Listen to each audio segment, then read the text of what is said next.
ও রাধে তোমায় বারে বারে করি যে মানা, ওই যমুনাতে জলানিতে একলা যাইও না। ও রাধে তোমার বারে বারে করি যে মানা, ওই যমুনাতে জলানিতে একলা যাইও না।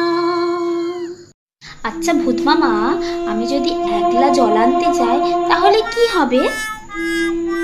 বলছি রাধে, কানু যদি বস্ত্র হরণ করে নেয় তখন তাহলে কি হবে?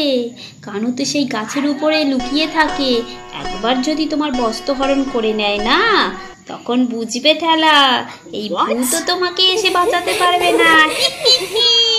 যদিও আমি তো আমার দুই ননদীর কাছ থেকে পালিয়ে যাই কানুর সাথে দেখা করব বলে, সেই অজুহাতে জল আনতে যাই যমুনাতে। তো ঠিকই আছে, যমুনাতে কানুর সাথে দেখা হয়ে যাবে আর একটু প্রেমও হয়ে যাবে।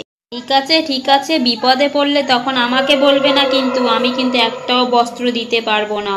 আমি মরে ভূত হয়ে একটাই বস্ত্র পরে আছি সেই সারা জীবন ধরে। এখন আমার কাছে একটাও বস্ত্র নেই, কিন্তু এই একটাই জামা আমার গায়ে আছে, আর এ বস্ত্র খুলে দিতে পারবো না, বুঝেছো? নিজেরটা নিজে দেখে নেবে।